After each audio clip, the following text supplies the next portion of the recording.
Greetings everyone and welcome back to another episode of Fanfic Read-Through. I am Tsubaki94 and I will be reading to you my Danny Phantom fanfic.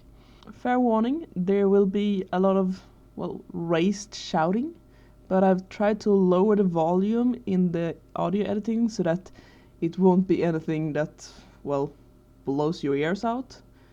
But there's two parts and just fair warning, don't keep your headphones or speakers on the loudest. Lower them just a bit. Or if you want to have the shouting, just keep it as it is. It's your choice. Anyhow, this will be Life's Trial, chapter 27 to 28.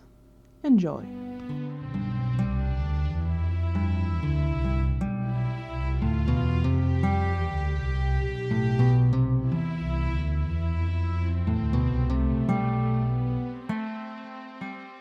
Sitting in the back of the bus, Danny was dozing off when he shivered and saw his breath on the air in front of him. Groaning curses in as many languages as he could, Danny looked around the bus, making sure that no one saw him when he faced through the back seat at the last bus stop before the highway. "Going ghost," he said, running into an alley. There was a flash of light and Phantom flew out. Spotted two octopuses diving from the sky at a shopping mall, Danny growled.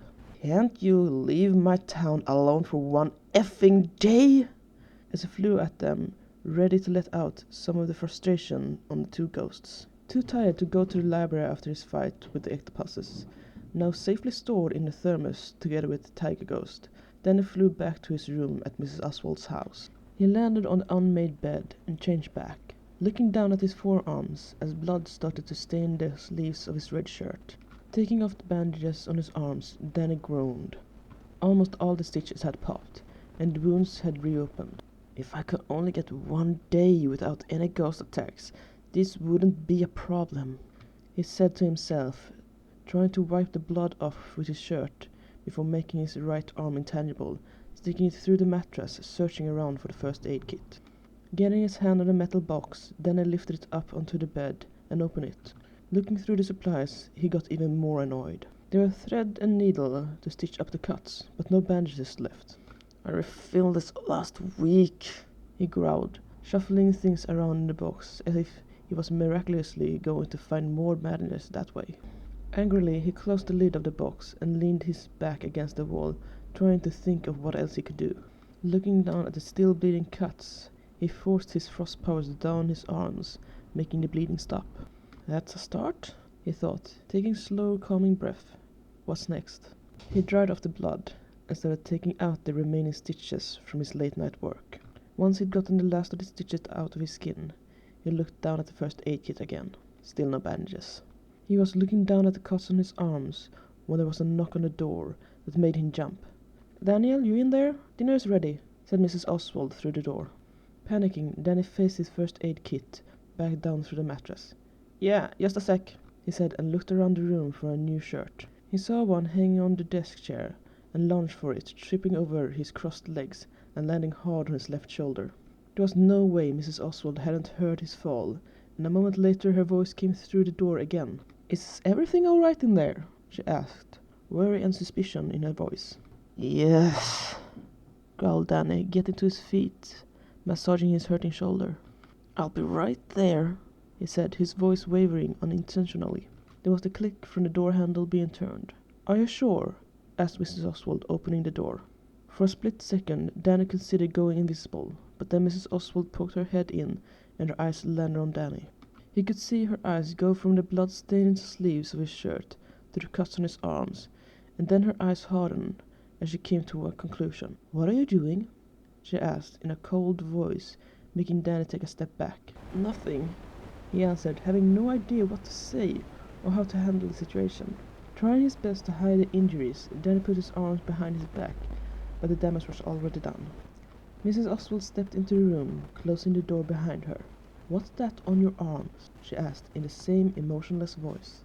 "Nothing," said Danny again, avoiding eye contact. "Show me," ordered Mrs. Oswald, taking a step closer to Danny. "Show you what?" he asked, biting his lower lip, trying to think of a way out of the situation. "Don't play games with me, Danielle. Show me your arms now." Anger flared in her eyes, giving Danny a sudden taste of barbecue. Eyes darting all over the room for something to distract the woman. Danny's eyes halted on the blood-stained bandages on the bed. Mrs. Oswald saw his eye movements and glanced to her side, seeing the bandages as well. Faster than Danny could have thought any human could move, she got a grip of Danny's left arm and pulled it away from his back before he could resist. 7 bloody cuts went horizontally across his forearm, beads of blood glimmering in the soft light. Sharp eyes turned on Danny as she got his other hand out from behind him, seeing 6 more similar cuts on that arm as well.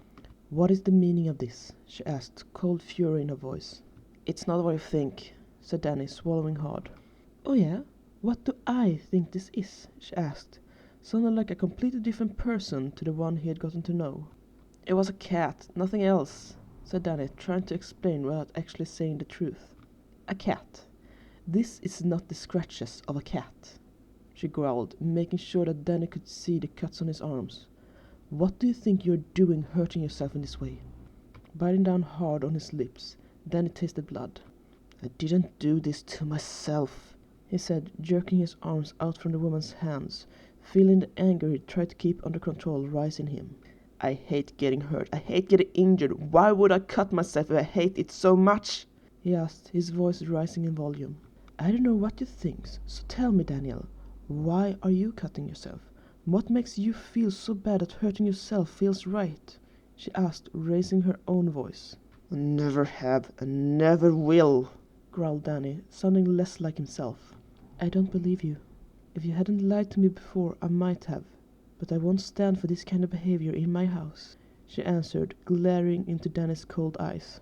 "No, but you stand for it if it was your own son. The only time you seem to notice him is when he's doing something you don't like. Or haven't you noticed that's how it is? 'Cause I have." Danny shot back, getting a satisfying feeling seeing the woman's expression change. "Don't you talk about my son like that. At least he has a home where he is loved." "Don't you go there," said Danny, anger in his chest solidifying. "You think this is a good home? It's just a facade, like all the other places, like every home. You treat us like damaged goods. You watch us like a hawk, but you don't see how you hurt the people around you." Balling his hands into fists, he tried to keep the anger under control. "Don't talk about things you don't understand, and don't turn this on me," Mrs. Oswald began. "I understand perfectly well that Cody wants us gone so he can get your attention for once. I understand that my cousin closes herself off from the rest of us because she is scared. She was crying on top of the stairs yesterday because you were shouting at your son, saying that it was the price of happiness." Mrs. Oswald blinked and took a step back from Danny. "Don't you judge me for what you think you know. I get enough of that from everyone else." He tugged down the sleeves of his shirt, covering the cuts on his arms. "I admit that I'm just a teenager who don't know shit about you and your family. But I know I would rather be home with my parents right now, who will actually listen to my explanations instead of jumping to conclusions." He shoved his way past the woman and walked out into the hall before she could stop him. "Where do you think you're going?" she called after Danny, seeing him head for the door. "Away from here," Danny answered, getting a glimpse of Cody and Daniel in the kitchen, both staring at him as he passed. Daniel had obviously heard every word of what had been said. "You are not leaving.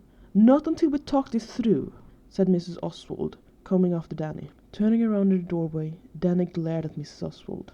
"Leave me alone," he growled, his voice much lower and deeper than before. Spinning around, he slammed the door closed behind him.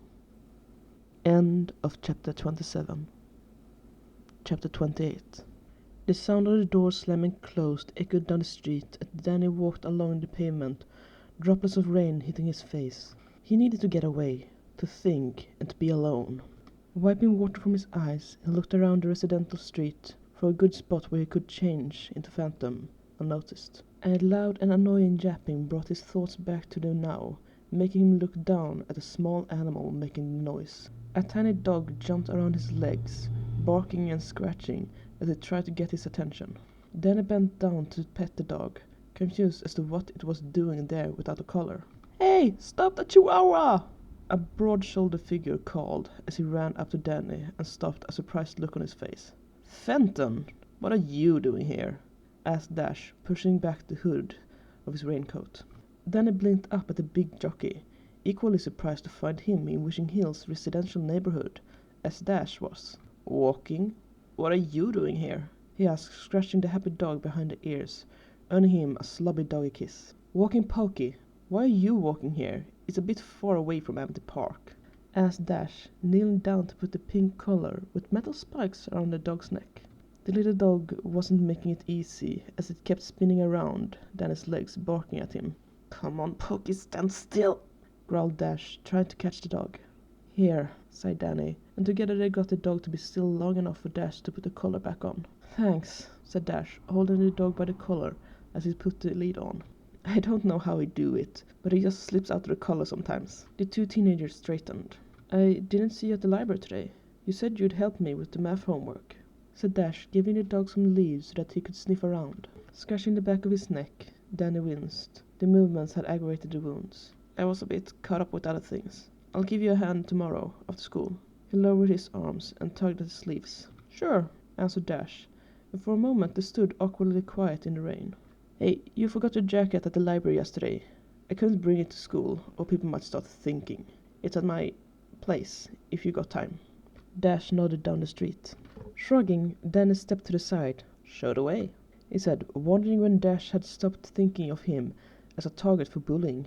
They walked on in silence, the rain soaking Danny's hair and shirt. Pokey kept running around them, forcing the two to lift their feet ever so often or trip over the lead.